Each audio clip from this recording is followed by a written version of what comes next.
Sisi wasichana, kuna vitu vingi vinavyotuvutia kwa mwanaume, lakini hatuviongelei waziwazi. Na cha kushangaza, wanaume wengi hawavijui kabisa. Leo nitakwambia ukweli. Ni vitu gani vinavyomfanya msichana akuvutie kimya kimya hadi aanze kukufeel bila hata kusema. Umekuwa ukijifunza mengi kupitia channel hii na tutahakikisha hatukuchoshi wala kukuboa. Kikubwa, unajifunza na kuburudika pia. Leo, mada hii nimekuletea mimi, naitwa Neyla. Subscribe sasa tafadhali, then tuendelee. Point ya kwanza, confidence ya kweli, si kujifanyisha au acting. Sisi wasichana tunavutiwa sana na mwanaume mwenye confidence, lakini sio ile ya kujifanyisha. Tunataka mwanaume ambaye anajiamini akiwa yeye mwenyewe, hajishushi ili kupendwa, anaongea kwa uhakika. Mwanaume anayejiamini hata kama hana kila kitu, bado anaonekana attractive. Point ya pili, mtu mwenye malengo, vision. Sisi wasichana tunapenda mwanaume anayejua anakoelekea. Sio lazima uwe tajiri tayari, lakini uwe na direction. Una malengo, unajituma, una ndoto.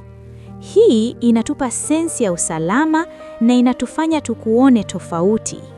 Point ya tatu, hapatikani kirahisi, not too available. Hili wanaume wengi hawalijui. Ukikaa karibu sana kila muda, unatuchosha. Lakini mwanaume ambaye ana maisha yake, sio available muda wote, anajua kutoa space au nafasi, huyu anatufanya tumiss, na hapo ndipo attraction inaanza kukua kimya kimya. Point ya 4, anajua kuongea na kusikiliza. Sio kuongea tu, bali pia kusikiliza. Mwanaume anayejua kusikiliza kwa makini, kujibu kwa akili, kuweka mazungumzo ya kuvutia, huyu anakuwa tofauti sana. Tunajikuta tunapenda kuongea naye bila kuchoka. Point ya 5, heshima na ustahimilivu. Sisi wasichana tunavutiwa na mwanaume mwenye heshima.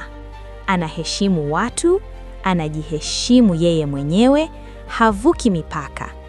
Hii inatuonyesha kuwa wewe ni mwanaume wa kiwango. Point ya 6, anajali lakini hajilazimishi. Mwanaume anayejali ni muhimu, lakini usizidishe. Usiwe desperate, usilazimishe mapenzi. Onyesha care kwa kiwango na sio kama unashindana. Hii inatufanya tujisikie special bila pressure.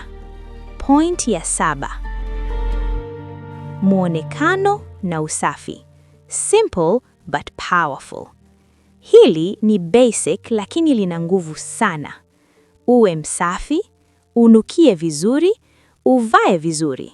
Hata kama hauna pesa nyingi, lakini ukitunza muonekano wako, unatupa vibe nzuri sana. Point ya 8, mystery kidogo. Usijifungue yanayokuhusu kwa mara ya kwanza. Sisi wasichana tunapenda kugundua vitu pole pole. Usituambie kila kitu siku ya kwanza. Acha maswali, acha curiosity, acha nafasi ya kukujua zaidi. Hii inatufanya tukufikirie zaidi. Na sio siku ya kwanza tushakujua kazi unayofanya, madhaifu yako, mara ex wako, familia yako. Yani unajimwaga kila kitu, unakuwa unaboa na unazingua mwanaume. Point ya 9, anajithamini, self-worth. Mwanaume anayejua thamani yake hajivazimishi, hajaribu kufurahisha kila mtu, anajua yeye ni nani. Hii inavutia sana. Kwa kifupi, sisi wasichana hatuvutiwi tu na maneno pekee. Tunavutiwa na vibe yako, tabia zako na namna unavyojipresent. Kama umejifunza kitu kwenye video hii, usisahau kulike, kucomment na kusubscribe. Na kama wewe ni mwanaume unataka kubadilika kweli, andika ulichojifunza na maoni yako pia kwenye comments. Tutaonana kwenye video inayofuata. Usikose. Waambie watu wasiache kusubscribe katika channel hii. Subscribe katika channel hii ya Mbagaya ED.